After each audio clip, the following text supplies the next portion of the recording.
अत्याचार क्यों? शहरों में बढ़ते अपराध क्यों? घोटाले और भ्रष्टाचार क्यों? महिलाओं का शोषण क्यों? गरीबों की समस्याएं कब कैसे होगी दूर? इन सारे सवालों पर, इन सारे मुद्दों पर सबसे बड़ी डिबेट आखिर क्यों? नमस्कार, मैं राजेश सोनी आप सभी दर्शकों का मेट्रो मुंबई के स्पेशल डिबेट शो आखिर क्यों में स्वागत करता हूं। पिछले कल और यानी आज कुछ तकनीकी समस्याओं के वजह से आखिर क्यों का शो थोड़ा लेट हो रहा है, पर तकनीकी समस्याओं को दूर कर लिया गया है। अब निरंतर आखिर क्यों का शो हर रोज की तरह 5 बजे ही प्रसारित होगा। आज हमारा मुद्दा है कि लॉकडाउन में अब तक ढील को लेकर जो जनता इंतजार कर रही थी उसे वापस निराश होना पड़ा है। कल आप सभी को पता है कि कैबिनेट की मीटिंग हुई थी। इस मीटिंग से जनता ने बहुत आस लगाई हुई थी। जनता सोच रही थी कि उन्हें कुछ ना कुछ राहत सरकार जरूर देगी। व्यापारियों को उम्मीद थी कि उनकी दुकानों को खोलने का समय बढ़ा दिया जाएगा, वहीं उन्हें वीकेंड पर भी दुकानें खोलने की अनुमति होगी। वहीं आम आदमी जो 2 वैक्सीन की डोज लगवा चुका है उसे उम्मीद थी कि उसे लोकल में यात्रा करने की अनुमति दी जाएगी। हालांकि ऐसा कुछ भी नहीं हुआ। सिर्फ और सिर्फ सरकार ने आम जनता को ठेंगा दिखाया है, गरीब आदमी और व्यापारियों को ठेंगा दिखाया है। सबको उम्मीद थी कि कुछ ना कुछ इस बैठक के बाद लोगों को कुछ ना कुछ हासिल होगा, पर ऐसा कुछ नहीं हुआ। वहीं अब कोरोना की तीसरी लहर का हवाला दिया जा रहा है। केंद्र सरकार ने भी राज्य सरकारों को जागरूक किया है। वहीं कोल्हापुर में आज केंद्र सरकार के कोविड टास्क फोर्स का एक दल 3 सदस्यीय दल भी पहुंचा है, जो कोरोना की स्थिति को कंट्रोल में करने के लिए जायजा ले रहा है। आज इसी मुद्दे पर हमारी आखिर क्यों की डिबेट होगी, जिसमें हमारे साथ जुड़ रहे हैं वरिष्ठ समाज सेवक कमलेश शाह, एनसीपी के वरिष्ठ नेता पारसनाथ तिवारी जी, जाने माने वकील आनंद उपाध्याय जी, भाजपा नेता अंसार बेग जी, राम कुमार पाल जी भारतीय किसान मोर्चा से, और मुंबई कांग्रेस के प्रवक्ता भरत सिंह जी जुड़ चुके हैं। आज हम इसी मुद्दे पे बात करेंगे। कैबिनेट बैठक तो हुई, लेकिन जनता को इस कैबिनेट बैठक से कुछ नहीं मिला। हालांकि अभी भी कोरोना की दूसरी लहर पूरे तरीके से समाप्त नहीं हुई है, लेकिन एक तरफ जनता के सामने अब भुखमरी की समस्या उत्पन्न हो गई है, क्योंकि आप जानते हो मुंबई की ज्यादातर जनता यानी करीब 80 लाख लोग मुंबई के रोजाना लोकल ट्रेन से अपने रोजगार धंधे के लिए डिपेंड करते हैं लोकल ट्रेन पर अपनी यातायात के लिए। वो बिना लोकल के यातायात नहीं कर सकते, क्योंकि भीड़ इतनी है बसों में और ट्रैफिक जाम की समस्या के कारण आप सब जानते हैं कि बसों में यात्रा करके अपने गंतव्य तक पहुंचना कितना मुश्किल होता है। बसों में भारी भीड़ है। वहीं कैबिनेट बैठक थी तो कल सबको लगा था कि कुछ ना कुछ राहत मिलेगी, पर इस कैबिनेट बैठक से जनता को कुछ नहीं मिला है। एक बार फिर जनता के हाथ निराशा लगी है। आज इसी मुद्दे पर हमारे साथ एक बड़ा पैनल जुड़ चुका है, हम उनसे जल्द बात करेंगे। हमारे साथ है वरिष्ठ समाज सेवक कमलेश शाह जी, एनसीपी के नेता पारसनाथ तिवारी जी, आनंद उपाध्याय जी जो बॉम्बे हाईकोर्ट के जाने माने वकील है, वो कोरोना पर अपनी बात बड़ी मुकरता से रखते हैं। अंसार बेग जी है जो भाजपा के नेता है, राम कुमार पाल जी है भारतीय किसान मोर्चा के, और भरत सिंह जी है मुंबई कांग्रेस के प्रवक्ता। आप सब जानते हैं कि कोरोना की दूसरी लहर के बाद अब तीसरी लहर का खतरा पूरे देश और महाराष्ट्र पर मंडरा रहा है, जिसको लेकर केंद्र सरकार ने राज्य सरकार को वार्न भी कर दिया है वहीं अब केंद्र सरकार का कोविड टास्क फोर्स का एक दल कोल्हापुर भी पहुंच चुका है। वही बता दें आपको कि व्यापारियों को राहत ना मिलने से व्यापारी काफी नाराज भी दिखाई दे रहे हैं। व्यापारियों ने आज सतारा में भीख मांगो आंदोलन किया, क्योंकि उन्हें उनकी दुकानों की समय सीमा नहीं बढ़ाई गई। वहीं सैटरडे संडे उन्हें दुकानें खोलने की अनुमति नहीं दी गई। इसके खिलाफ व्यापारियों ने आज सतारा में भीख मांगो आंदोलन किया। इसके अलावा भाजपा के नेता और विधान परिषद में विपक्ष के नेता प्रवीण दरेकर ने भी चेतावनी दी है राज्य सरकार को, अगर मुंबई लोकल में आम आदमी को यात्रा करने की अनुमति नहीं दी जाती है तो वे जल्द ही रेल रोको आंदोलन भी करेंगे। यानी विपक्ष भी अब जनता के साथ पूरे तरीके से खड़े नजर आ रहा है लोकल ट्रेन के मुद्दे को लेकर। पर यह तो वक्त ही बताएगा कि लोकल ट्रेन के लिए जल्द सरकार फैसला लेती है या नहीं, क्योंकि पूरे चारों तरफ से लोकल ट्रेन शुरू करने को लेकर सरकार पर प्रेशर बनाया जा रहा है। विपक्ष के द्वारा आम आदमी, मीडिया सब चाहते हैं कि अब लोकल में आम आदमी को सफर करने की अनुमति मिले, क्योंकि मुंबई का आम आदमी, गरीब व्यक्ति परेशान है लोकल के बिना। उसे बसों में कई कई घंटे तक यात्रा करने के लिए मजबूर होना पड़ रहा है, कई कई घंटे लाइन लगानी पड़ रही है। आप सभी देख रहे होंगे, आप अगर मुंबई का रहो, गरीब मुंबई का रहो, जो बसों से यात्रा करते हैं वो देख रहे होंगे कैसी लंबी लंबी लाइनें हैं। अगर किसी व्यक्ति को उत्तर मुंबई से दक्षिण मुंबई की तरफ जाना है तो उसको बसों की कम से कम 500-700 मीटर की लाइन में खड़ा रहना पड़ता है, और ना जाने उसकी कितने बसों के बाद उसको अंदर किसी बस में प्रवेश करने का मौका मिलता है। ये सारी समस्या किसी से छुपी नहीं है। हम भी सरकार से यही गुजारिश कर रहे हैं कि लोकल ट्रेन को जल्द आम आदमी के लिए चालू किया जाए। इसके लिए सरकार को सुझाव भी दिए जा रहे विभिन्न पार्टियों की तरफ से कि मुंबई को शिफ्ट में बांट दिया जाए, यानी 3 शिफ्ट में मुंबई के ऑफिस को, कार्यालयों को बांट दिया जाए, जिसके कारण भीड़ कंट्रोल हो सकती है और आम आदमी का रोजगार भी चलता रहेगा। इसको लेकर भी सरकार को कई पार्टियां सुझाव दे सकी है। मन से जो राज ठाकरे जी की पार्टी है वो तो कई बार उन्होंने आंदोलन किया है लोकल ट्रेन को लेकर, और उन्होंने सरकार को सुझाव दिया है कि मुंबई को 3 शिफ्ट में चलाया जाए ताकि लोकल ट्रेन में भीड़ नियंत्रित की जा सकती है। हाँ, हमें भी पता है एक साथ लोकल ट्रेन में भीड़ को नियंत्रित करना बहुत मुश्किल है, पर अगर मुंबई को 3 शिफ्ट में बांट दिया जाए तो काफी हद तक भीड़ नियंत्रित हो सकती है, जिसके कारण भीड़ की समस्या से सरकार काफी हद तक सरकार सुलझा सकती है। इस समस्या से निपटारा कर सकती है सरकार, क्योंकि भीड़ मुंबई लोकल में 80 लाख के करीब है। सेंट्रल वेस्टर्न लाइन में रोजाना मुंबई के बाहर से 40 लाख लोग मुंबई में रोजगार धंधे के लिए लोकल ट्रेन के माध्यम से आते हैं, जिनमें कल्याण, कसारा, ठाणा, वहीं वसई, विरार, नालासोपारा, पालघर से लोग मुंबई में एंट्री करते हैं। इसको लेकर भी बीएमसी ने चिंता जताई है। बीएमसी ने की कि बाहर के लोगों के आने से मुंबई में एक बार फिर कोरोना पसर सकता है। वहीं बीएमसी और राज्य सरकार के बीच भी एक बैठक चल रही है लोकल ट्रेन शुरू करने को लेकर, जिसको पर भी सबकी नजर बनी हुई है कि क्या दोनों स्थानीय प्रशासन और राज्य सरकार अब मुंबई लोकल को लेकर क्या फैसला लेती है। आज इसी मुद्दे पर हम बड़े पैनलिस्ट के साथ जुड़े हुए हैं। हम जल्द से जल्द हमारे पैनलिस्टों को जोड़ने की कोशिश कर रहे हैं। जी, हमारे साथ सारे पैनलिस्ट जुड़ चुके हैं। भरत सिंह जी, कमलेश शाह जी, आनंद उपाध्याय जी, अंसार बेग जी हमारे साथ जुड़ चुके हैं। भरत सिंह जी, आपका हमारे शो में स्वागत है। भरत सिंह जी, सबसे पहला सवाल आपसे ही, आप सरकार में शामिल है। भरत सिंह जी, कुछ तकनीकी समस्याओं की वजह से आज आप सब लेट जुड़ पाए, जिसके लिए हमें खेद है। हम खेद जताते हैं इसके लिए। तकनीकी समस्याएं कल भी थी और आज भी है। भरत जी कल जानते हैं, भरत जी कल फोन के माध्यम से आखिर क्यों में जुड़े थे, और आज भी कुछ तकनीकी समस्या थी भरत सिंह जी, जिसके लिए हम आपसे खेद जताते हैं। आप सभी को विलंब हुआ। भरत जी, हमारा सबसे पहले आपसे यही सवाल है कि कैबिनेट बैठक हुई, सभी व्यापारी और आम आदमी को उम्मीद थी कि कुछ ना कुछ सरकार राहत देगी, पर भरत सिंह जी एक बार निराशा हाथ लगी है जनता के फिर से। क्यों सरकार अभी भी लोकल को लेकर क्यों फैसला नहीं ले रही है? भरत सिंह जी, आप भी कई बार हमारे शो में बोल चुके हैं कि व्यापारियों को और जनता को अब कुछ राहत देनी चाहिए। आप भी हमारे शो पे कई बार मांग उठा चुके हैं। भरत जी, आप खुद एक व्यापारी है, आप व्यापारियों का दर्द भली भांति समझते हैं। आपने कई बार कहा है कि व्यापारियों की समस्याओं को सुनना चाहिए। आपको पता होगा भरत सिंह जी, अब भीख मांगो आंदोलन कर रहे व्यापारी, सतारा में भीख मांग रहे सरकार से कि हमारे पर तरस खाए साहब, हमें थोड़ा दुकान बढ़ाने का समय दिया जाए, क्योंकि 4 बजे तक कोई धंधा नहीं होता। आप भी जानते हैं, सुबह 7 से लेके शाम को 4 के बदले व्यापारी बोल रहे 11 से 7 कर दे, सुबह 11 से शाम को 7 बजे तक कर दे। इस पर आप क्या कहेंगे भरत सिंह जी? आप सरकार में शामिल है, आप कांग्रेस के नेता है, आप कई मंत्रियों से आपका उठना बैठना, आप उनसे पत्र लिखकर आपने फीस के मुद्दे पर मुखरता से आवाज उठाई। इसको लेकर आप क्या कहेंगे भरत सिंह जी? व्यापारियों के दर्द को आपसे भली बात कोई नहीं समझेगा, आप भी एक व्यापारी है।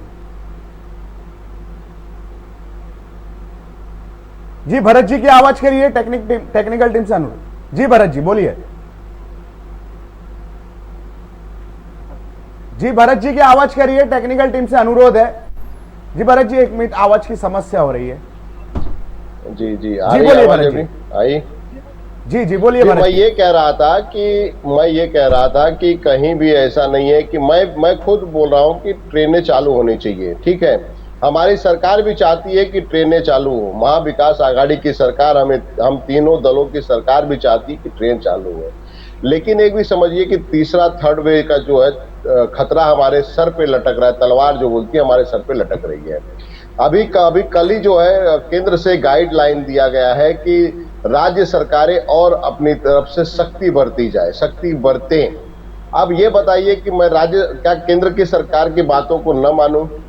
केंद्र की सरकार की तरफ से 11 से 7 किया जाए, 7 से 4 को टाइम को जो 7 से शाम को 4 है उसको सुबह 11 से 7 किया जाए। भरत सिंह जी, आप इस प्रस्ताव को मानते हैं कि नहीं? व्यापारियों के लिए नहीं, मैं एकदम मानता हूं, लेकिन जरा समझिए आप कि हमारा कम से कम इसी विषय पे आपके शो पे बता दूं, कम से कम 1 से 1.5 घंटा तक इसी विषय पे सारे मंत्रियों के बीच में मंथन चला कि क्या किया जाए, चालू किया जाए कि नहीं किया जाए, बढ़ाया जाए कि नहीं बढ़ाया जाए।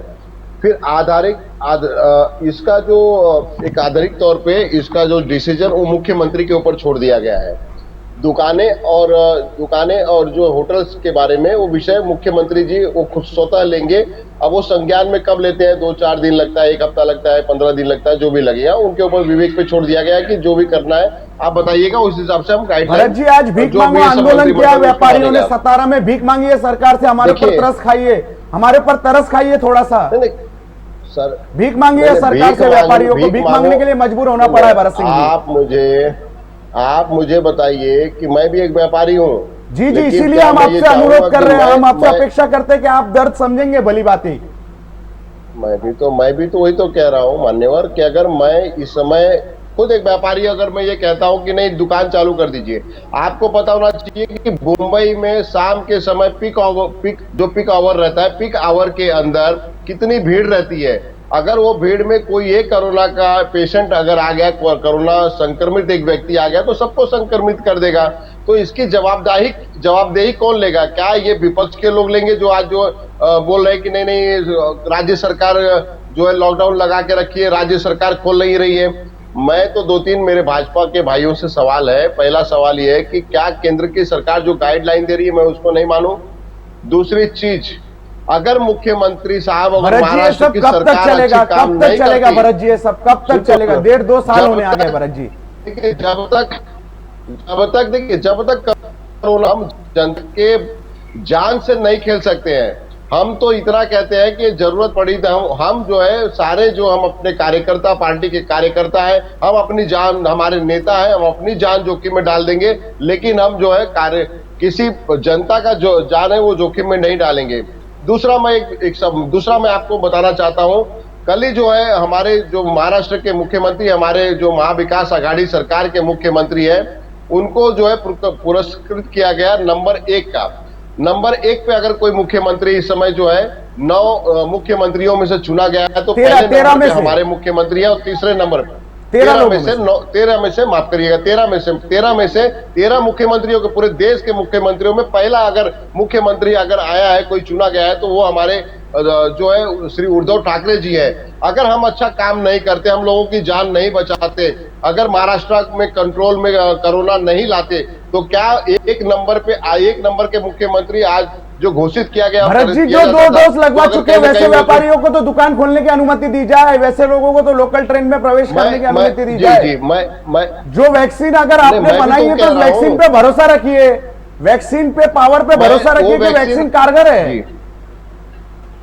मैं भी तो वही कह रहा हूँ कि मान्यवर, वो वैक्सीन हमने नहीं बनाई है, हमारी महाविकास सरकारें तो आप भी बोल रहे हैं, केंद्र भी बोल रहे हैं, राज्य सरकार भी बोल रही है वैक्सीन लगवाइए, तो उस वैक्सीन पर भरोसा रखिए।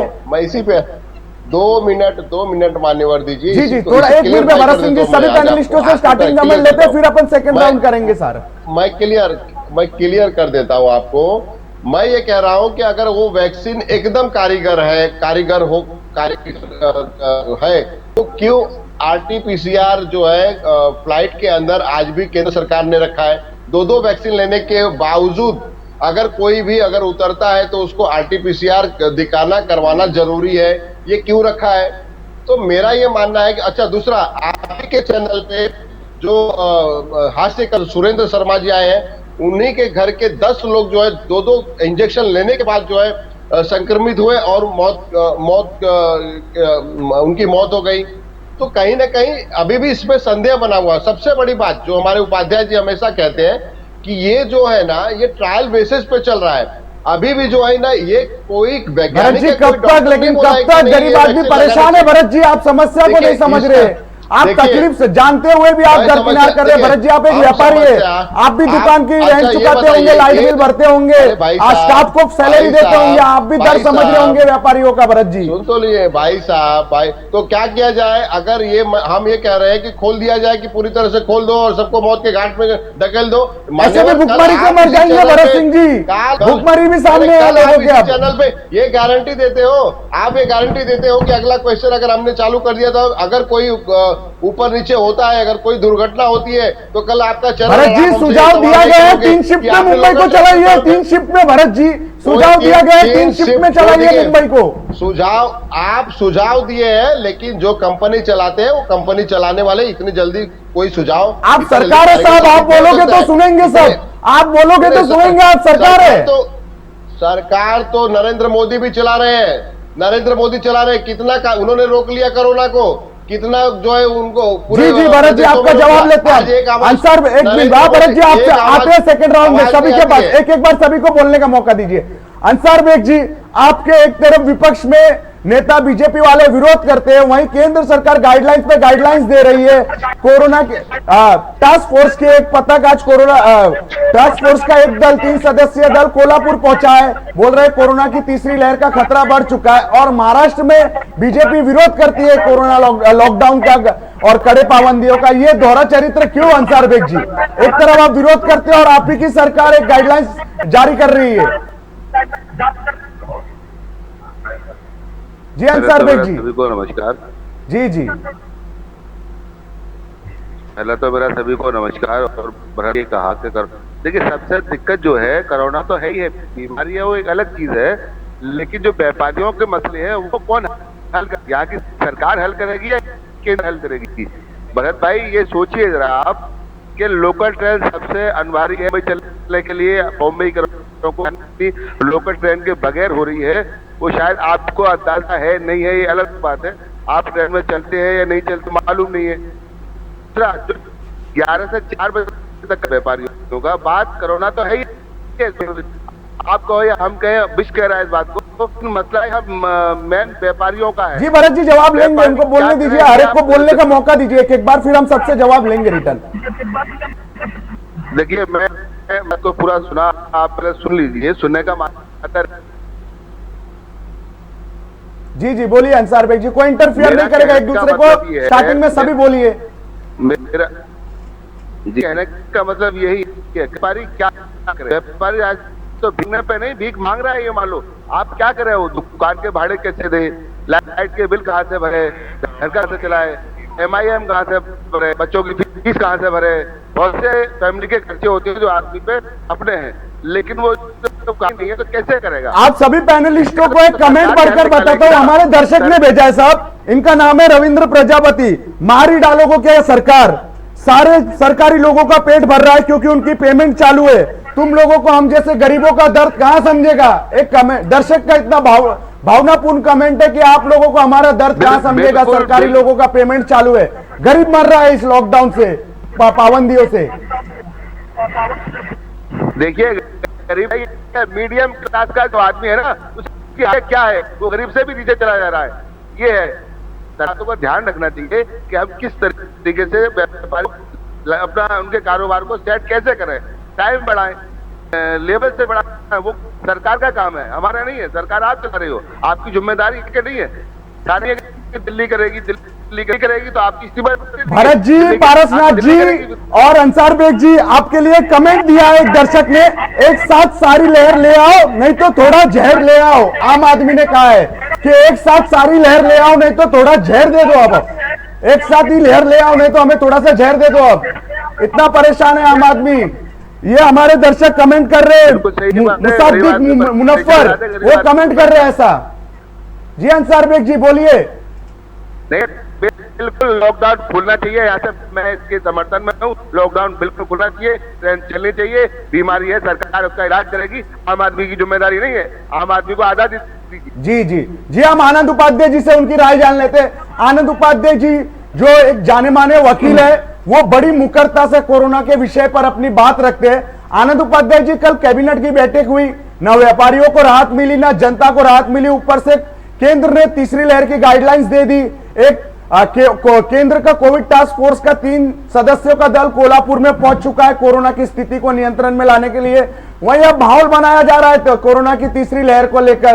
क्या आनंद उपाध्याय जी, ये सब कब तक चलते रहेगा इस तरह? अगर 2 वैक्सीन लगाने के बाद भी लोगों को राहत नहीं मिल रही है तो वैक्सीन का काम क्या है फिर? ये ट्रायल बेस पे भरत जी का कहना है ये वैक्सीन, और जैसा आप भी हवाला देते, तो ये कब तक चलता रहेगा आनंद जी? आम आदमी मर रहा है, आम आदमी बोल रहा है या तो एक साथ तीनों लहर ले आओ, नहीं तो जहर दे दो।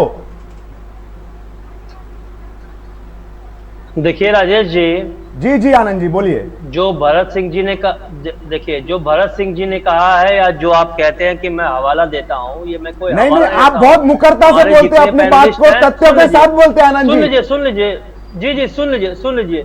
हमारे जितने पैनलिस्ट हैं सारे आपके सहित जानते हैं कि ये जितनी भी वैक्सीन हैं सबको EU इमरजेंसी यूज ऑथराइजेशन मिला हुआ है। मतलब किसी भी वैक्सीन को मान्यता नहीं मिली हुई है। वो इसलिए है क्योंकि अगर किसी वैक्सीन को मान्यता मिल जाएगी तो उसके परिणाम जो होंगे, दुष्परिणाम होंगे, उस पर हर्जाना मुआवजा मांगा जा सकता है। तो ये हर्जाना और मुआवजा ना देना पड़े। बहुत बड़ी बात बता रहे हैं आनंद जी, बहुत बड़ी बात बता रहे हैं, बहुत बड़ी बात जानकारी दे रहे हैं, बहुत अहम। 2 मिनट मेरी बात खत्म। जी आपकी बात सुन रहे हैं राजेश जी, आपने बहुत अहम जानकारी दी है। अभी आपने सुना होगा कि ये जो फाइजर की वैक्सीन और मॉडर्ना की वैक्सीन आ रही है, उन्होंने पहले ही इम्यूनिटी मांगी कि आप हमको इम्यूनिटी दीजिए कि हम वैक्सीन आपके यहाँ देंगे तो हमारे ऊपर कोई भी कानूनी मुकदमा किसी भी कोर्ट में किसी तरह का लागू नहीं होना चाहिए। ये उनकी मांग है और वो मांग जब तक नहीं देंगे तब तक हम अपनी वैक्सीन आपको नहीं देंगे। ये शायद मुझसे ज्यादा अच्छी तरह से कमलेश भाई भी जानते होंगे। तो देखिए, ये तो क्लियर बात है कि ये इमरजेंसी में ट्रायल चल रहा है। अब रही बात दूसरी, आज ही मैं पढ़ रहा था कि हमारे जो क्रिकेट टीम गई है इंग्लैंड में, 2 खिलाड़ियों को हो गया कोरोना। ऋषभ पंत, वो लोग अब सारा वैक्सीन लगा के गए और वहां तो आप जानते हो कि बहुत तेजी से वैक्सीन हो गया है और वैक्सीनीकरण की रफ्तार इतनी तेज है और इतनी ज्यादा है कि हमारे बंबई उच्च न्यायालय के मुख्य न्यायाधीश भी उससे प्रभावित हुए बिना न रह पाए और उन्होंने कहीं देखा, वो कोई टूर्नामेंट चल रहा था, वो टूर्नामेंट देख के उन्होंने कहा कि काश ऐसा दृश्य हिंदुस्तान में कब आएगा, और वो तब हो सकता है जब सबका वैक्सीनीकरण हो जाए। तो देखिए, ये तो वैक्सीनीकरण तो हो ही जाएगा, ये ना तो मेरे रोकने से रुकेगा और ना तो किसी के रोकने से रुकेगा, क्योंकि ये जो वैक्सीन लगाने वाली कंपनियां और वो जो नियोजन करने वाली कंपनियां हैं, इस वक्त उन्हीं का शासन पूरी दुनिया पे चल रहा है और ये पूरी व्यवस्था में आमूल चूल परिवर्तन करके जो सारा कारोबार समस्त विश्व का है, उस पे वो शक्तियां जब तक अपना कब्जा नहीं कर लेंगी तब तक ये इसी तरह से चलते रहेगा। हम लोग इसी तरह से डिबेट करते रहेंगे। आनंद जी, कितनी लहर आएंगी और तीसरी लहर, इसके बाद और कितनी लहर आएंगी? जनता पूछ रही है सवाल। आप दरिया की लहर कभी गिनी गई है राजेश जी? नहीं, तो जब वैक्सीन म्यूटेट होता रहेगा और आप वैक्सीन लगाते रहेंगे और हर व्यक्ति का शरीर उसके हिसाब से अपना अलग रिएक्शन देगा। आप मुझे वैक्सीन लगाएंगे, वो अलग ढंग से रिएक्ट करेगा, आपको अलग ढंग से रिएक्ट करेगा, कमलेश जी को, सबको अलग अलग ढंग से रिएक्ट करेगा, अंसार जी को अलग ढंग से रिएक्ट करेगा। तो अलग अलग रिएक्शन होगा, अलग अलग म्यूटेशन होगा और ये म्यूटेशन आते रहेंगे। अगर म्यूटेशन आएंगे तो ही तो ये बूस्टर डोज भी लगेगा राजेश जी। तो देखिए, इस पे आनंद जी आपकी बात हमने समझी। आनंद जी एक मिनट, अभी सभी से एक ओपनिंग कमेंट आनंद जी फिर आएंगे आपके पास। जहां एक सेकेंड मुख्य मुद्दा जो था 10 सेकंड में खत्म करिए। जो ये बात हुई थी 2 दिन पहले जब हमारी इसी मुद्दे पे डिबेट हुई थी, सब लोगों ने एक दूसरे को हार्दिक शुभकामनाएं भी दे दिया कि सबके प्रयत्नों से बहुत जल्दी सब कुछ खुलने जा रहा है। और मैंने उस दिन भी कहा था राजेश जी कि कुछ नहीं होने वाला है। जो अदृश्य शक्तियां हैं, जब तक वो नहीं चाहेंगी तब तक ये कोई सरकार, चाहे हमारी राज्य सरकार हो बेचारी या तो चाहे हमारी केंद्र आनंद जी, एक हमारे दर्शक है सीताराम साहनी, वो कह रहे क्या सरकारी लोगों के ही परिवार है, क्या वही लोग जीने के हकदार है? सारी सुविधाएं सिर्फ उन्हें ही मिलनी चाहिए। आम जनता को वैक्सीन की जगह जहर देकर मार डालो। अब ये वक्त आ गया साहब, दर्शक ऐसे बोल रहे हैं, आम जनता का दर्द देखिए, है। वो बिल्कुल वो सरकारी कर्मचारी सरकार ही हैं, सरकार जी, जी। में बैठे हुए मंत्री, पुलिस कर्मचारी, वो सब सरकार ही हैं। तो सरकार तो जो चाहेगी वही होगा। जी, जी, जनता, आनंद जी। जब तक जनता गांधी जी के मार्ग पर चलकर अपने अधिकार की लड़ाई नहीं लड़ेगी, तब तक कुछ होने वाला नहीं है। जी जी जी, आनंद जी आते हैं। पारसनाथ जी हमारे साथ, एनसीपी के वरिष्ठ नेता है पारसनाथ जी। पारसनाथ जी, आपके सरकार से व्यापारियों को भीख मांगना पड़ रही है, भीख मांगो आंदोलन किया जा रहा है। कब उनके दर्द को समझा जाएगा पारसनाथ जी? कब व्यापारियों की व्यथा को समझेंगी आपकी सरकार? क्यों उन्हें राहत नहीं दी जा रही है? क्यों आम आदमी को लोकल ट्रेन में यात्रा करने से वंचित किया जा रहा है? जी पारसनाथ जी, जवाब दीजिए हमें। पारसनाथ जी, आपके ऊपर जनता की नजर बनी हुई है, आपने कई बार उनकी आवाज उठाई है उनके हक के लिए, तो कल क्यों फैसला नहीं हुआ कुछ? क्यों व्यापारियों को ठेंगा दिखाया गया, आम जनता को वापिस ठेंगा दिखाया गया? जी पारसनाथ जी, जवाब दीजिए हमें। जी आप सभी को नमस्कार। जी अंजलि, हमारी टेक्निकल टीम से हम अनुरोध करेंगे जल्द से जल्द वो व्यापारियों के, भीख मांगे व्यापारियों के आंदोलन के विजुअल्स दिखाए पारसनाथ जी को। हमको बड़ा दुख होता है, आपके चैनल पर एकदम कोट कोट शुभेच्छा लेने वाले प्रवीण दरेकर जी की बात हो गई थी, उद्धव ठाकरे का उनको फोन आ गया जी था। देखिए पारसनाथ जी, फिर बोलिए, देखिए भीख मांग रहे व्यापारी, भीख मांगो आंदोलन कर रहे व्यापारी, सरकार से भीख मांग रहे। देख रहा हूं, पहले ये बताइए, या तो दरेकर ने झूठ बोला, दरेकर अब रेल रोको आंदोलन करने वाले, वो बाइट भी सुना देते आपको पारसनाथ जी, वो बाइट भी सुन लीजिए। दरेकर ने चेतावनी दी है, रेल रोको आंदोलन किया जाएगा। अरे क्या चेतावनी दे वो क्या चेतावनी देंगे? वो क्या चेतावनी देंगे?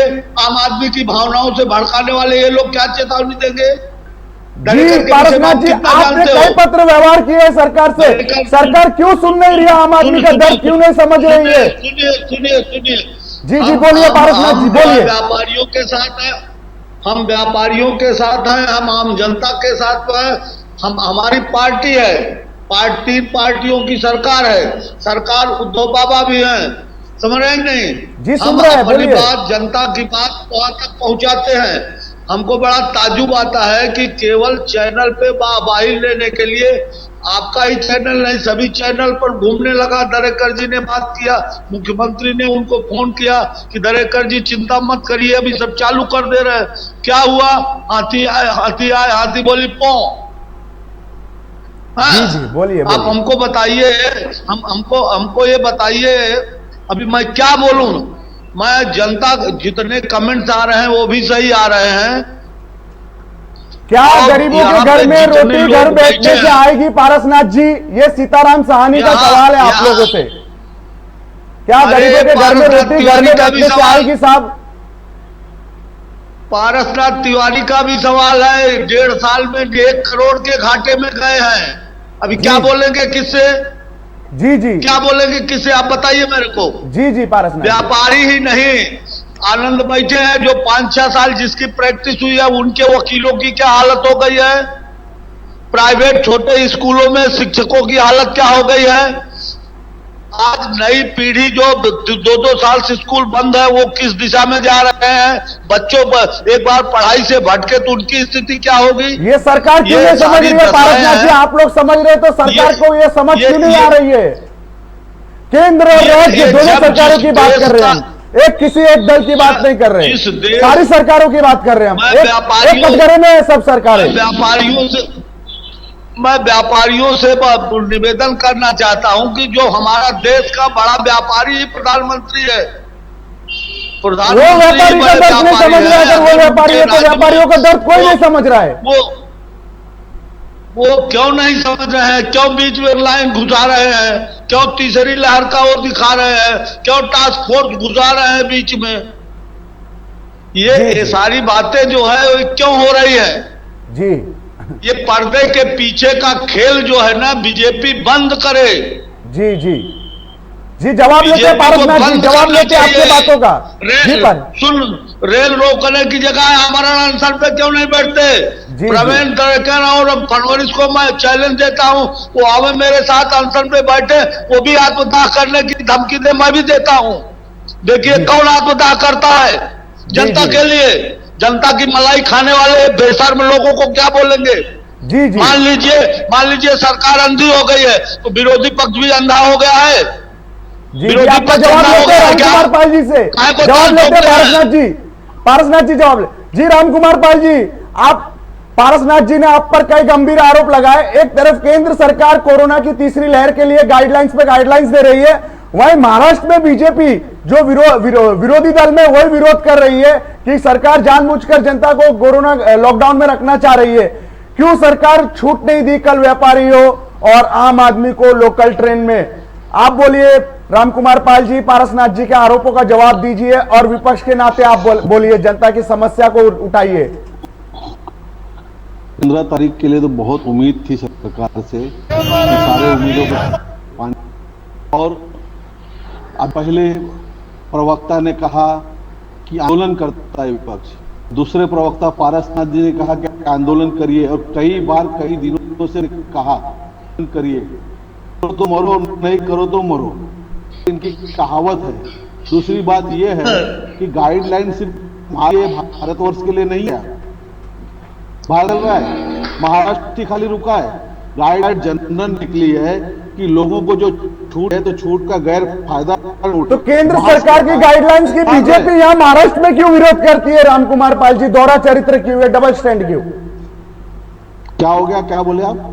ये अगर केंद्र सरकार कोरोना की तीसरी लहर के लिए राज्य सरकार को कुछ सलाह मशवरा दे रही है कि कड़े पाबंदी लगाइए, भीड़ भाड़ ना होने दीजिए, तो यहां बीजेपी क्यों विरोध करती है राज्य में? वो भी तो केंद्र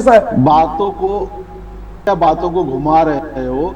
केंद्र सरकार भारत हर लोगों को कह रही है कि छूट मिल रही है तो उसका गैर फायदा मत उठाओ। आप लोग दिखाते हो कि बगैर मास्क के घूम रहे हैं, उनको सचेत करने के लिए कहती है। केंद्र सरकार ने कोई बंद करने के लिए और खोलने के लिए नहीं कहा, इनके स्वतंत्र अधिकार है। अभी बीएमसी ने ये कह रहे हैं मोदी जी, और बीएमसी ने डिक्लेयर किया है कि 2 डोज वाले को प्लेन में चेक, ये आरटीपीसीआर की जरूरत नहीं है। परसों आप देख सकते हो बीएमसी का सरकारी ट्वीट है, खाली आपके चैनल पे कुछ भी कह के अपनी दिखाते हैं। इनको अपना सा ही पसंद नहीं है, इनको ये नहीं मालूम है कि महाराजा है, बस हमेशा टालने की बात है। रामकुमार पाल जी, शाहबाज आलम नाम के एक दर्शक है, वो कह रहे पिछले 2 महीने से घर पर बैठा हूं, सरकार क्या इसकी भरपाई करेगी? पिछले 2 महीने से घर पर बैठा हूं। घर पे तो सुप्रीम कोर्ट ने ऑर्डर किया है और दिखाया था, बिहार ने पेड भी किया है, कुछ सरकारों ने दिया है। सरकारें जीएसटी लेती है, सबसे हाईएस्ट एक्साइज ड्यूटी लेती है, तो क्यों नहीं है? सारी चीजें केंद्र से ही चाहिए, ये कहां तक है? अगर आप भी तो कर लेते हो, छोड़ दो जीएसटी और पेट्रोल और कब को देने के लिए। जी जी, हर चीज पे लोग सवाल करते हैं केंद्र पर, तो ये भी तो सोचिए कि आंखें नहीं। रामकुमार पाल जी, क्या यही चलता रहेगा? राज्य सरकार केंद्र सरकार, केंद्र सरकार राज्य सरकार, जनता का दर्द कौन समझेगा? भाई साहब, आप सवाल किए तो सच कहना पड़ेगा। नहीं जी रामकुमार पाल जी, आपकी बात सही है, दोनों सरकारें सोचे, जनता की तकलीफ को आप दोनों सरकारें समझे। नहीं, चैनल पे बिठा के जवाब मांगो तो जो बोल रहे हैं उनका जवाब देने के लिए बैठे हैं, और नहीं तो कहीं रहेंगे। नहीं रामकुमार पाल जी, आपका बात सही है, पर हम ये कह रहे कि सरकार क्यों नहीं आखिर व्यापारियों को और आम आदमी को छूट नहीं दे रही है? कोरोना के काल में इतने आंदोलन होते हैं, भीड़ जमा होती है, पर वहां कोरोना नहीं फैलता, लेकिन गरीब आदमी अगर काम धंधे के लिए निकल जाएगा तो सरकार को डर है कि कोरोना फैल जाएगा। लोगों ने कहा है कि 350 फुट की बस में 70 आदमी कोरोना नहीं फैलता, रेलवे में कोरोना फैलता है। ये सब बातें करने के लिए बातें हैं, लेकिन मैं खुद हतप्रद हूं जो सरकार ने को निर्णय नहीं लिया, रेलवे का नहीं लिया। व्यापारियों को तो देना चाहिए, जो उन लोग मांग कर रहे हैं 11 का वो कर देना चाहिए, 11/7 कर देना चाहिए इनके हाथ में। लेकिन ये खोटी उंगली दिखाते हैं ऊपर, इनको समझ में नहीं आ रहा, थूकेंगे तो इनके मुंह पे है। कितना भी कह ले नाम ऊपर, लेकिन इनका दायित्व तो बनता है। ये राज्य सरकार है, राज्य में कई बार कहा कि यहाँ के राजा अपने आप को प्रजा मालेगा, तो ऐसा होता है। आप जाने और हर बात में प्रथम नंबर है, वैक्सीनेशन में प्रथम नंबर है, तो नंबर कैसे सोचिए। जी जी जी, हम कमलेश शाह जी से भी जवाब ले लेते हैं। कमलेश शाह जी हमारे साथ वरिष्ठ समाज सेवक कमलेश शाह जी भी जुड़े हुए। कमलेश शाह जी, आखिर ये सरकार फैसला क्यों नहीं ले पा रही है व्यापारी और आम जनता के लिए? क्या कोरोना की तीसरी लहर फिर से डरा रही है जनता को? और कब तक लहरों का खेल चलेगा? जनता कह रही है लहर पे लहर मत लाइए, एक बार जहर दे दीजिए, हमें एक ही बार मार दीजिए, धीरे धीरे स्लो पॉइजन मत दीजिए, जनता का कहना है। क्योंकि कई लोग के पास नौकरी धंधा नहीं है, इस समय घर पर बैठे हैं, बेरोजगारी की सामना कर रहे हैं बहुत बड़े पैमाने पर। अगर लोग अपने कामों पर ऑफिस तक तो पहुंच नहीं पाएंगे तो नौकरी धंधा करेंगे कैसे? कमलेश शाह जी, ऐसे भी तो भूख से मर जाएंगे। नमस्कार जी जी, बोलिए कमलेश शाह जी। राजेश जी, 2 दिन पहले अपनी डिबेट हुई थी और तब ये विषय जब दिखला था कि 15 तारीख को मीटिंग है और कुछ न कुछ अपने को रियायत मिलेगी, ऐसा हम सब लोग अनुमान लगा रहे थे। जी जी, हम सभी लोग सोच रहे थे, पर ऐसा कुछ हुआ नहीं अभी तक कमलेश शाह जी। हाँ, और अगर आप वो मेरा रिकॉर्डिंग निकाल कर देख लेंगे तो मैंने कहा था कि रेलवे के बारे में मुझे कोई उम्मीद नहीं है और मैं पर्सनली भी ये मानता हूँ कि रेलवे सबके लिए तो फिलहाल नहीं खोल सकते। 3 शिफ्ट वाला भी सजेशन आपने भी दिया था कमलेश शाह जी। हाँ, वही तो मैं वही सुनिए, वही कह रहा हूँ, तो सबके लिए खुल नहीं सकती थी, वो एक बात थी। और दूसरा, रेलवे में मैं ऐसा मानता हूँ कि जिन लोगों का दोनों वैक्सीन का डोज हो चुका है और जो कर्मचारी है, आज मुंबई में प्राइवेट सेक्टर और पब्लिक सेक्टर मिलके 10 लाख कर्मचारी है, तो कम से कम वो कर्मचारियों को अगर आप छूट देते हो तो उसका घर चल पाएगा, उसकी रोजी रोटी चल पाएगी। जहां तक व्यापारियों का सवाल है, मैं ऐसा सोचता हूं कि सरकार व्यापारियों के साथ अन्याय कर रही है, क्योंकि राजेश टोपे जी ने ये कहा था, अगर आपने उनका वक्तव्य देखा हो तो, कि ये या तो फिर लॉकडाउन पूर्ण रूप से लगा लीजिए या पूर्ण रूप से खोल दीजिए। ये क्या हो रहा है कि कमलेश शाह जी एक दर्शक है हमारे, कमलेश शाह जी एक दर्शक है, गिरधारी यादव, वो कहते हैं कि हमारे पास सैलरी पहले से ही कम आ रही है और हम रोजाना 140 रुपए गाड़ी में खर्च कर रहे हैं, तो हमें कहां से क्या परवड़ेगा साहब, ये उनकी व्यथा है। और बात बिल्कुल सही है, सैलरी कम हो चुकी है लोगों की, कोरोना काल में पैसे डिडक्ट होके आ रहे हैं, ऊपर से 150-200 रुपए उनको खर्च करके अगर काम पे आना जाना लग रहा है तो वो बचाएंगे क्या, खाएंगे क्या? ये तो कमलेश शाह जी बात सही है, इसीलिए वो लोकल ट्रेन की मांग कर रहे हैं सरकार से। बिल्कुल, मैं वही कर रहा हूँ ना, कि इसके लिए मैं ये कह रहा हूँ कि जो कर्मचारी है, जो नौकरी कर रहे हैं, जिनका घर नौकरी के तनख्वाह पर चलता है, वैसे लोगों को और वैक्सीन का दोनों डोज लेके अगर वो नहीं ले पाए तो उनके एम्प्लॉयर, उनकी कंपनी उनकी डोज की व्यवस्था करे, वो चालू कीजिए। अब दुकानदारों की अपन बात करते हैं, क्योंकि वो विषय पे हम बहुत दिनों से डिबेट कर रहे हैं। हालांकि मैं ये उम्मीद कर रहा था कि दुकानदारों को कुछ रियायत देगी, लेकिन आज मुझे ऐसा लग रहा है कि सरकार की वो मनसा नहीं है। उसके पीछे क्या कारण है वो मैं नहीं समझ पा रहा हूँ। और आपने ही जो आंदोलन कर रहे व्यापारी भीख मांग रहे कमलेश शाह जी, राजेश जी, और आपने जो बात कही ना, वही सजेशन मैंने आज व्यापारी के संगठनों को दिया है। कम से कम अगर समय बढ़ा के नहीं देते हैं तो समय बदल के दीजिए, क्योंकि 7 बजे दुकान में व्यापारियों ने वार्निंग दे दी है कमलेश शाह जी, हम दुकान नहीं बंद करेंगे, हम खोले रखेंगे दुकान 4 बजे के बाद भी। ऐसे कई व्यापारी संगठन बोल रहे हैं, सरकार को चुनौती दे रहे हैं। आप ठीक है, वो व्यापारी अपना आंदोलन अपने तरीके से कर रहे हैं, लेकिन ये प्रैक्टिकली मैं आपसे बात कर रहा हूँ कि सुबह 7 बजे न तो कोई कटलेरी की दुकान में जाता है, न स्टेशनरी की दुकान में जाता है, और ना ही कपड़े के दुकान में जाता है। जी, तो मेरा भी ये सुझाव था कि दुकान खोलने का समय बदल दीजिए, आप 7 बजे के बदले 10 बजे कर दीजिए और शाम को 4 के बदले 7 दे दीजिए। पर मैं ऐसा मानता हूँ उसके पीछे राजनीतिक कारण है, राजनीति है, मैं नहीं जानता, लेकिन सरकार जहां तक छोटे व्यापारियों का सवाल है बहुत ही असंवेदनशील रही है और उनको बहुत सफर कर रहा है। मैंने आज एक सुझाव और दिया है व्यापारी संगठनों को कि हम बिल्कुल लोकतांत्रिक ढंग से इस बातों को लगातार उठाना चाहिए। आप मुंबई के 6 के 6 सांसद, मुंबई के 36 विधायक, 227 नगर सेवक, उन सबको आप पत्र भेज के ये मांग करें और उनसे पूछा जाए कि आप ये खुलकर बताएं कि आप व्यापारियों के समर्थन में है या आप भी सरकार की तरह व्यापारियों का विरोध कर रहे हैं, ताकि उनको भी मालूम पड़े कि फरवरी 2000 राजनीतिक रोटी सेक रहे कमलेश शाह जी, सारे पॉलिटिकल पार्टी वाले राजनीतिक रोटी सेक रहे अपने अपने फायदे के हिसाब से। वही, इसके लिए तो मैंने कहा ना, ये सारे जनप्रतिनिधियों को पत्र लिख के खुलकर पूछिए कि आप हमारे साथ हो या खाली हम हमारे आपके साथ है, हम आपका दर्द समझते हैं, हम सरकार से बात करेंगे। ये तो सुनते सुनते 2 महीने निकल गए। व्यापारी बेवकूफ मूर्ख नहीं है, वो जान रहे हैं हर पार्टी क्या कर रही है। और जो जनप्रतिनिधि सामने खुलकर नहीं आता है, फरवरी 2022 दूर नहीं है, आपको उसके परिणाम निश्चित दिखेंगे। अच्छा राजेश जी, मैं आपसे एक आज्ञा और अनुमति चाहता हूँ। एक 6 बजे 10 सेकंड में खत्म करिए, फिर एक रिपोर्ट देखते हैं, सेकंड राउंड चालू करेंगे। नहीं, एक ही मिनट, 10 सेकंड में मैं आपकी रजा लेना चाहता हूँ, मेरे को कॉल पे जाना है 6 बजे। जी चलेगा, कोई बात नहीं कमलेश शाह जी, थैंक यू। एक रिपोर्ट दिखाते हैं, फिर सेकंड राउंड चालू करते हैं। टेक्निकल टीम से अनुरोध है जल्द रिपोर्ट दिखाई जाए। महाराष्ट्र में अब तक कोरोना की दूसरी लहर पूरी तरीके से खत्म नहीं हुई है। वहीं एक्सपर्ट्स का कहना है कि आने वाले दिनों में कोरोना की तीसरी लहर राज्य में दस्तक दे सकती है। इसी खतरे को भांपते हुए कल ठाकरे सरकार ने मंत्रिमंडल की बैठक के बाद पाबंदियों में कोई ढील नहीं देने का निर्णय लिया है। वहीं पाबंदियों में राहत न मिलने से व्यापारी, आम आदमी और विपक्ष नाराज है। सभी लोगों को उम्मीद थी कि इस बैठक में सरकार मुंबई लोकल में आम आदमी को यात्रा करने की अनुमति और व्यापारियों के लिए दुकानें खोलने का समय बढ़ाकर राहत दे सकती है। लेकिन एक बार फिर सरकार ने सबको ठेंगा दिखाने का काम किया है। वहीं लोकल में आम आदमी को सफर करने की अनुमति ना देने को लेकर भाजपा नेता व विधान परिषद के नेता प्रतिपक्ष प्रवीण दरेकर ने ठाकरे सरकार को चेतावनी देते हुए कहा कि आम यात्रियों के लिए मुंबई लोकल शुरू किया जाए, अन्यथा भाजपा रेल रोको आंदोलन शुरू करेगी। क्योंकि सबको उम्मीद थी कि बैठक में 2 डोज लगवा चुके लोगों को सरकार मुंबई लोकल में यात्रा करने की अनुमति दे सकती है। वहीं व्यापारी संगठन के अध्यक्ष वीरेंद्र शाह पहले ही दुकानों को खोलने की समय सीमा न बढ़ाने को लेकर आगामी चुनावों में सरकार को बहिष्कार करने की चेतावनी दे चुके हैं। व्यापारियों को भी उम्मीद थी कि 2 डोज लगवा चुके व्यापारियों की दुकानों को खोलने के समय को सरकार बढ़ाकर उन्हें राहत दे सकती है।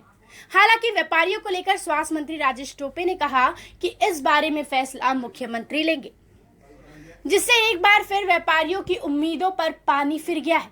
अब एक बार फिर व्यापारियों ने सरकार को चेतावनी देते हुए कहा है कि अगर सरकार शुक्रवार तक व्यापारियों को राहत देने को लेकर कोई फैसला नहीं लेती है तो हम 4 बजे के बाद भी दुकानें शुरू रखेंगे।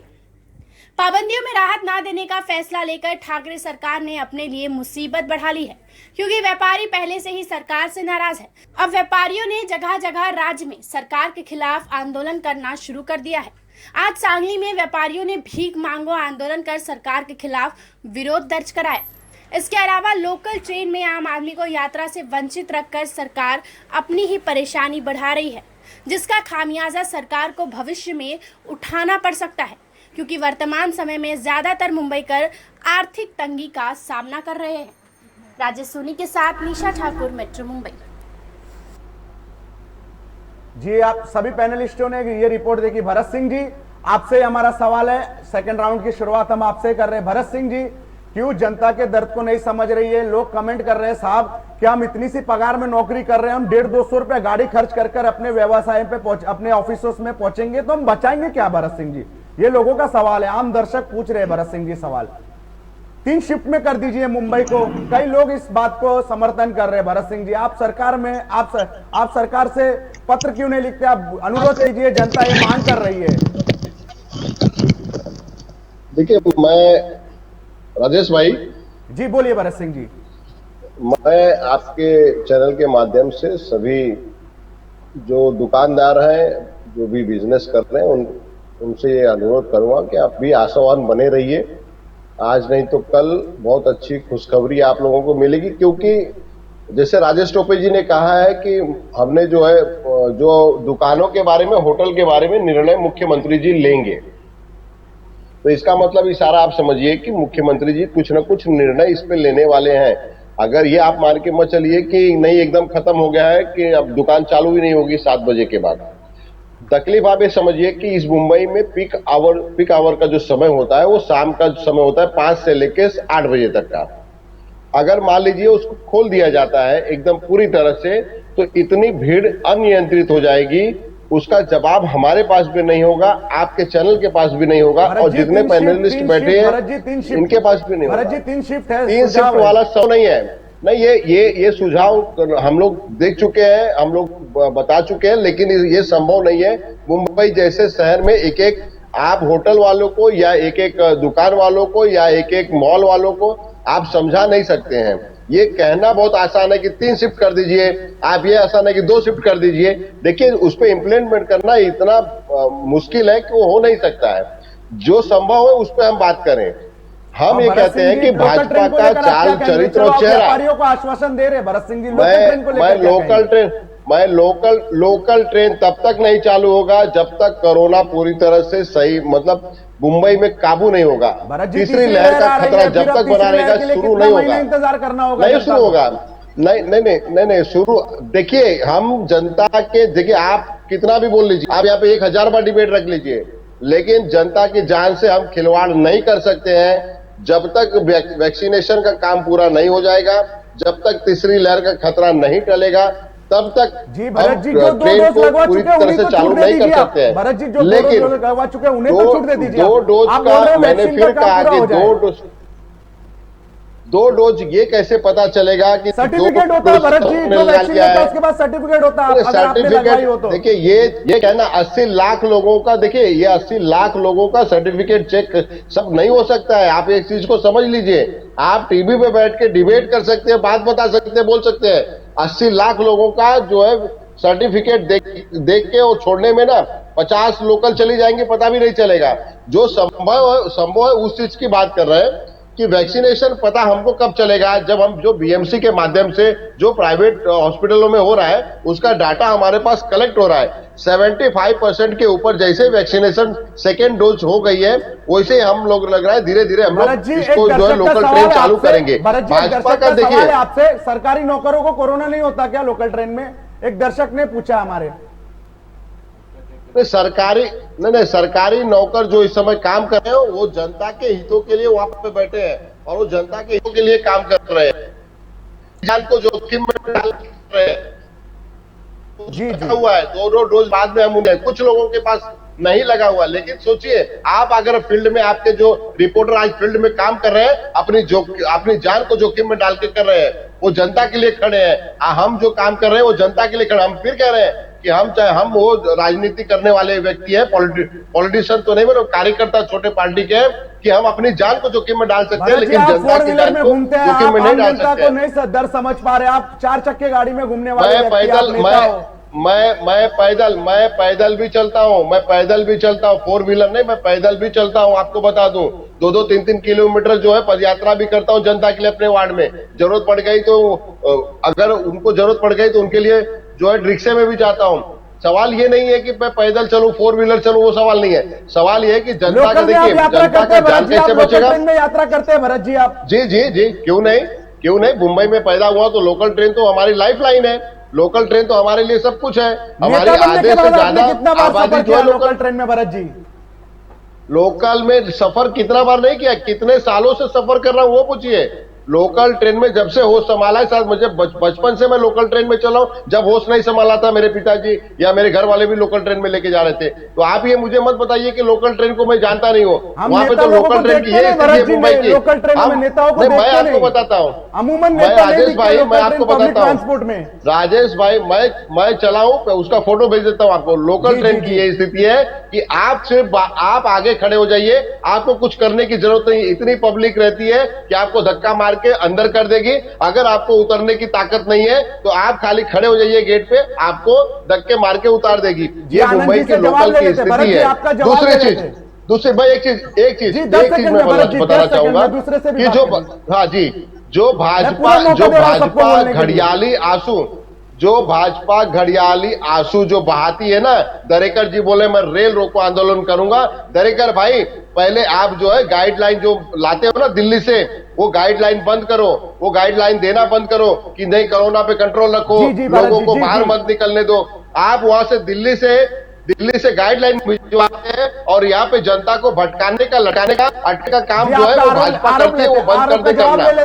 जी भरत जी, अंसार बेग जी आपके ऊपर आरोप लगा रहे हैं भरत सिंह जी कि आप अटकाने, भटकाने, लटकाने का काम कर रहे हैं जनता को। देखिए, भरत भाई का तो हमेशा दिल्ली निशाना होती है, चाहे कुछ भी हो। सीधा भरत भाई दिल्ली रुकते हैं, महाराष्ट्र में नहीं रुकते। देखिए सरकार नहीं सरदर्द है, क्योंकि 3.25 मुख्यमंत्री हैं इनकी सरकार में, तो एक ठाकरे साहब बेचारे कैसे फैसला ले लें अकेले? नहीं ले सकते। अगर तभी एक नंबर हो गए मुख्यमंत्री। जी भरत जी बीच में नहीं बोला था उन्होंने, सुन लीजिए भरत जी, बीच में मत बोलिए। तो अभी तक जो है शिवसेना सरकार ने सारे फैसले सही किए होते, क्योंकि उनके अकेले की चलती नहीं है, एनसीपी है, कांग्रेस साथ में है, तो 3.25 मुख्यमंत्री हैं इनके, पूरे 3 मुख्यमंत्री भी नहीं है, इसलिए सरकार कोई फैसले नहीं कर पा रही है, ये सच्चाई है। और भरत भाई सीधे दिल्ली रुकते हैं, कहीं जगह नहीं है उनको, कोई भी काम होगा भरत भाई सीधे दिल्ली, राजधानी का टिकट बुक होता है इनका, कोई भी सवाल होगा सरकार का, यहाँ सवाल होगा वो दिल्ली पे आवाज उठाते हैं सीधी। जी जी जी भरत भाई ऐसा मत करिए, आप अपनी सरकार से अपनी नहीं अपनी सरकार मेरी सरकार सही काम कर रही है, आप अपनी सरकार से बात कीजिए और जनता के मसलों का हल निकलवाइए।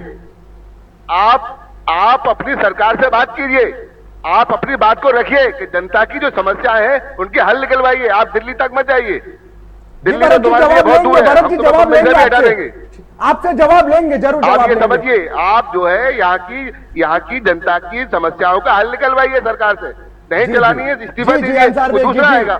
जी जी जी जी, हम आनंद उपाध्याय जी से बात करेंगे। आनंद उपाध्याय जी, भरत जी का कहना है जनता की जान जोखिम में नहीं डाल सकते हम, जनता की जान जोखिम में डालकर हम लोकल ट्रेन, हम बाकी व्यापारियों के धंधे बिजनेस आगे का टाइमिंग नहीं बढ़ा सकते, जनता की जान हमारे लिए सर्वोपरि है सरकार के लिए, ऐसा भरत जी का कहना है जनता के। अब क्या कहेंगे आनंद जी जब भरत सिंह के बात पर?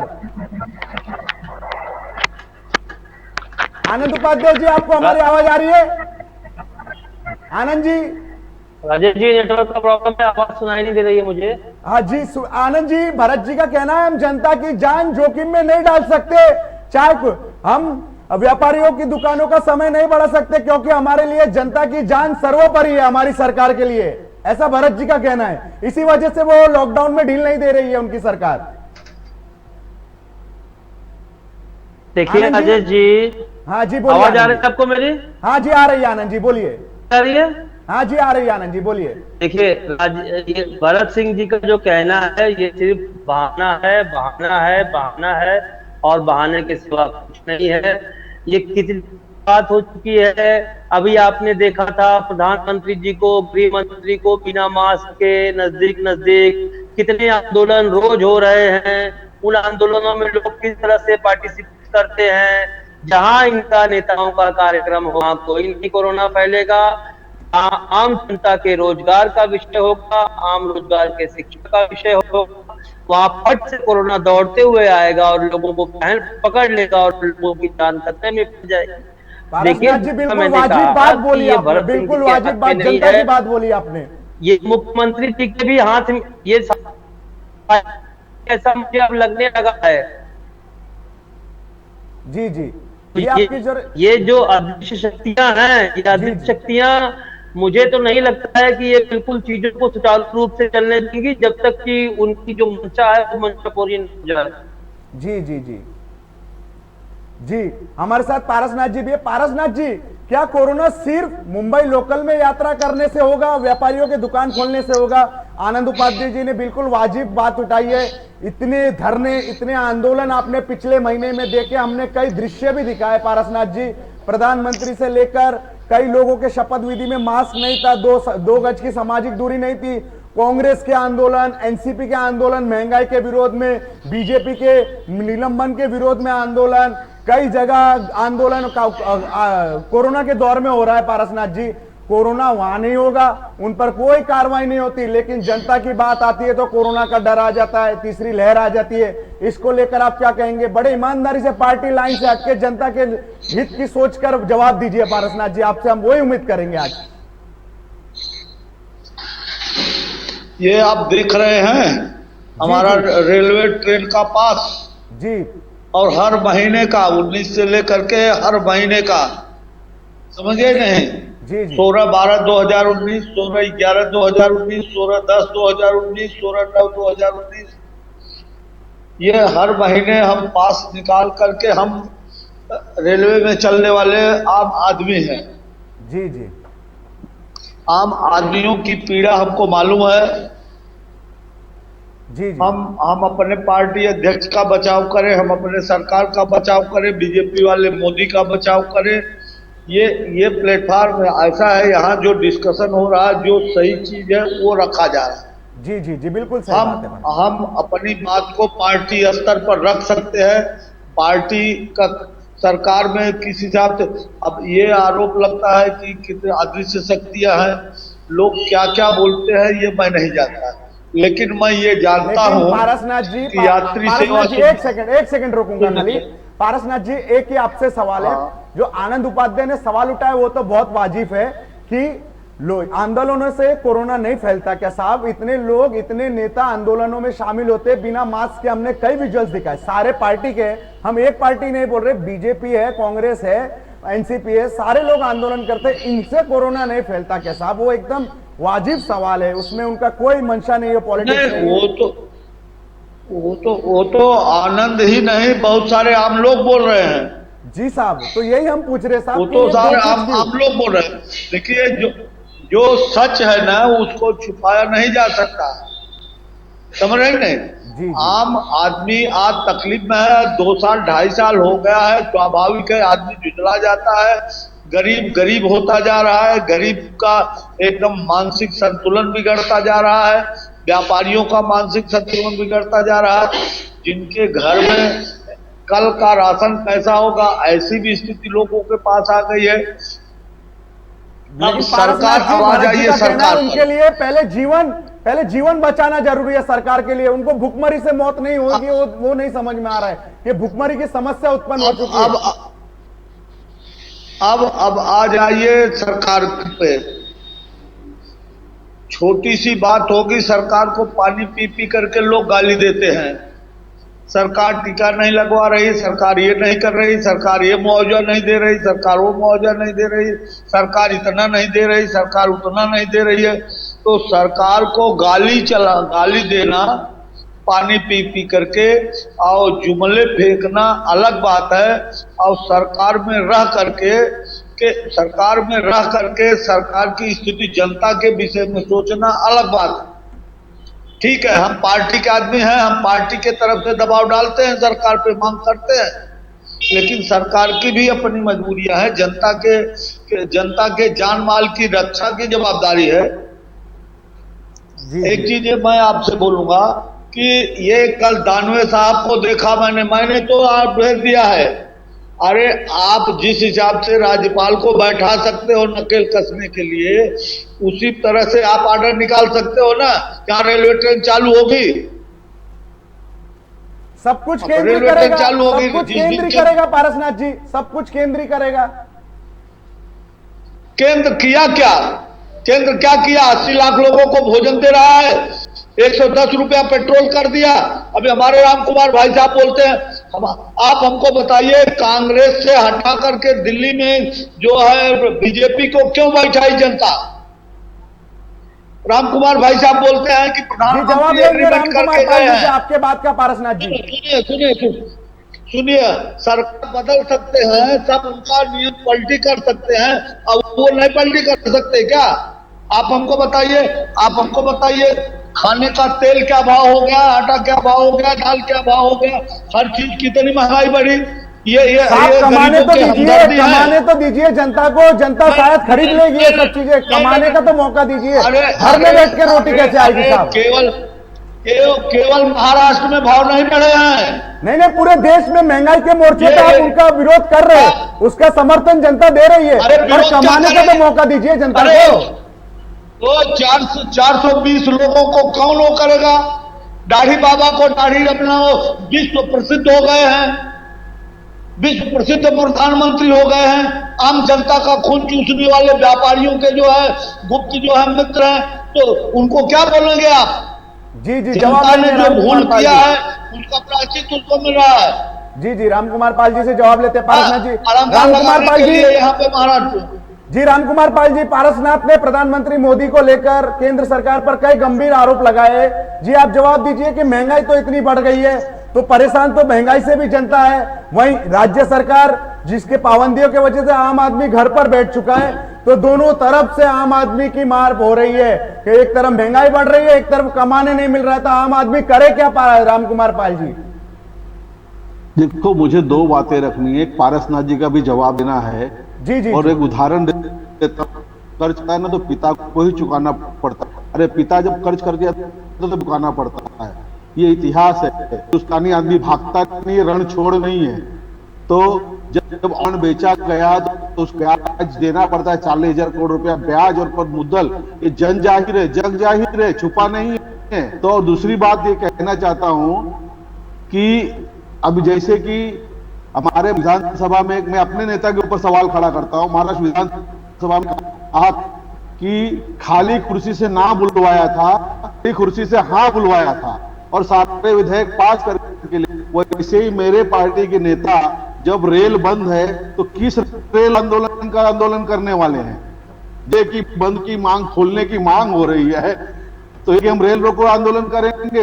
अरे बाहर गांव की गाड़ियां चालू है, शहर में तो नहीं चालू है, किस रेल रोको बात करेंगे? खाली प्लेटफॉर्म पर बैठते हो, उस पर तो कोई रोक नहीं है। तो कुछ भी देखो, ये कहने से पहले सोचना चाहिए कि हम क्या कह रहे, बात क्या जाएगी। तो ये कहने के लिए कुछ भी कह जाते हैं। वो अभी मुझे तो बड़ा आश्चर्य हो रहा है कि रेल रोको आंदोलन आपने निशा ठाकुर ने सुनाया, तो कौन सा रेल रोकेंगे? ये लोकल तो बंद ही है। अब समस्या है, देखो पहली बार भरत सिंह ने सच कहा है थोड़ा सा कि दूसरी लहर में दबाव के कारण सारी चीजों को खोला गया, उससे महाराष्ट्र में बहुत ज्यादा नुकसान हुआ है, 1 नंबर पे मृत्यु संख्या रही है। तो इसलिए रेलवे नहीं खोलेंगे, ये एक भाव है। और आज डेथ रेट बहुत कम है, आज 170 ही है, लेकिन वो अंजाम देखा जा रहा है।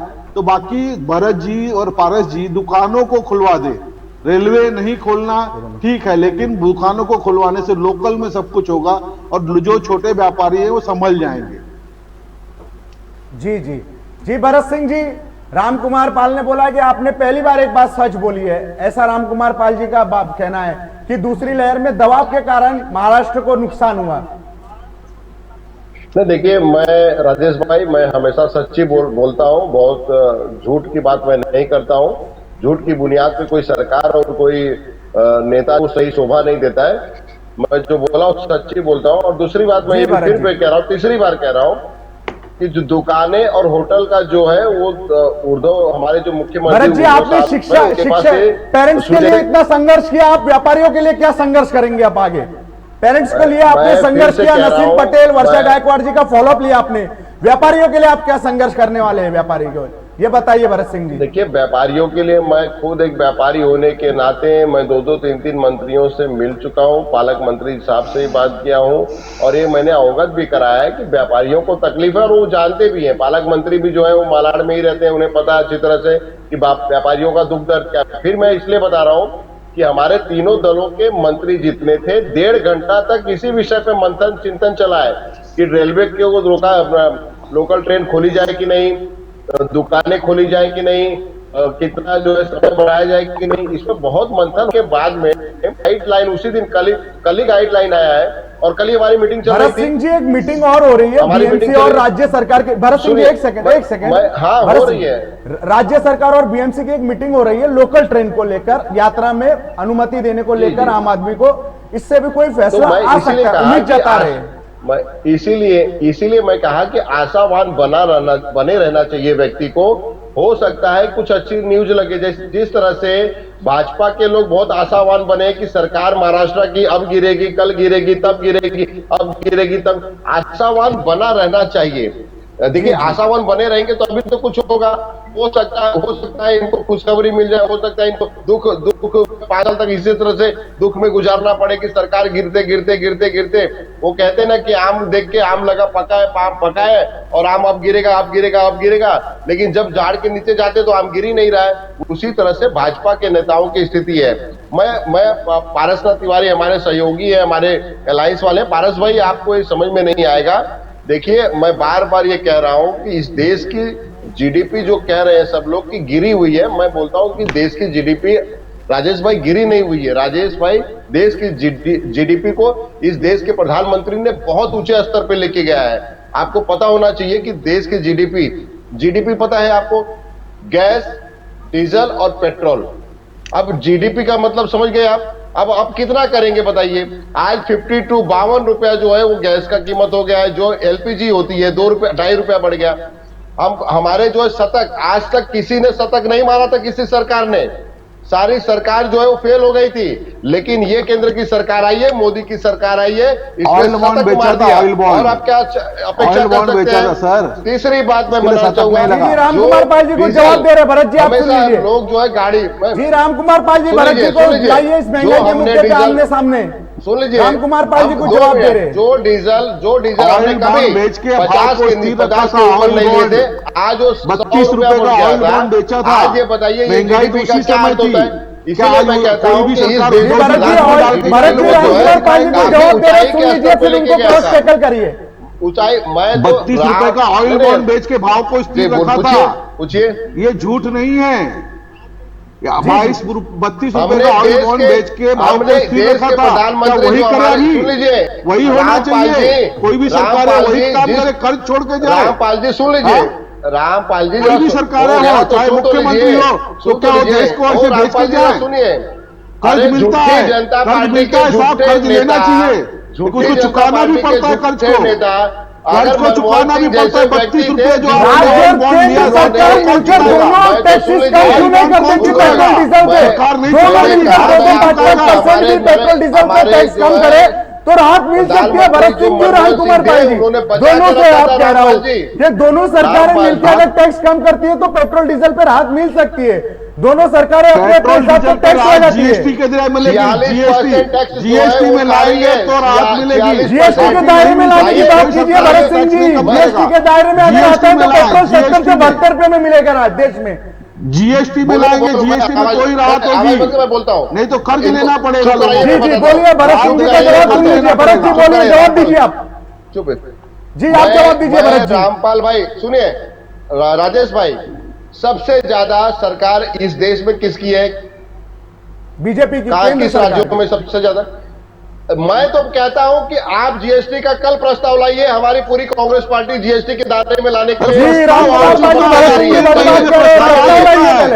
लाके सीतारमन ने डाल दिया है जीएसटी के दायरे में। कायदा ऐसा है 90% लोग चाहिए, आ चुका है।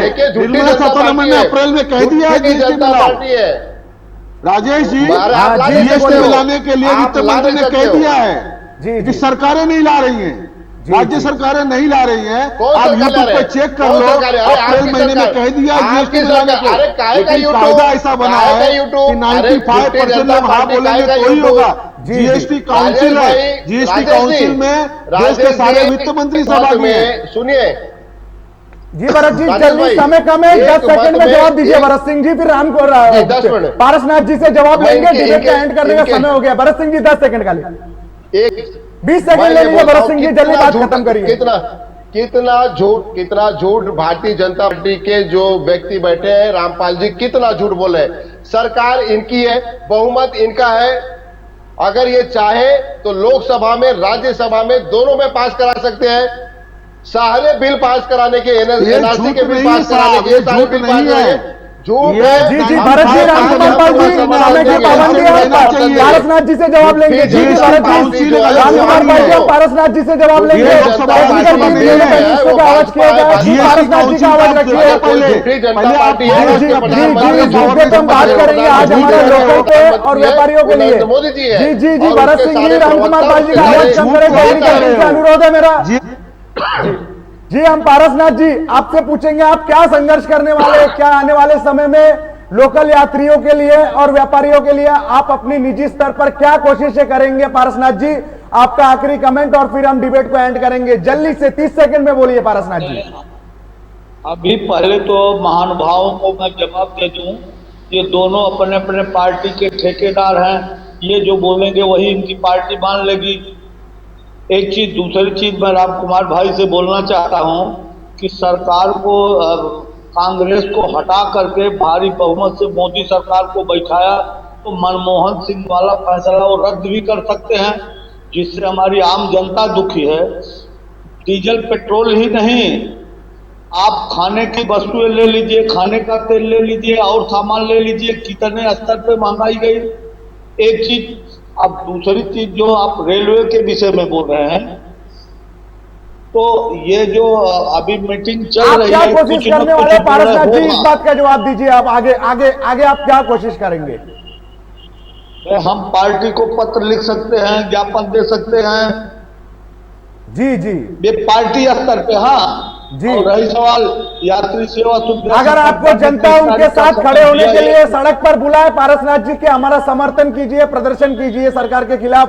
अगर जनता आपको बुलाए, आम जनता जो लोकल क्षेत्र, जो लोकल चाहती है, उनके साथ आप खड़े होंगे?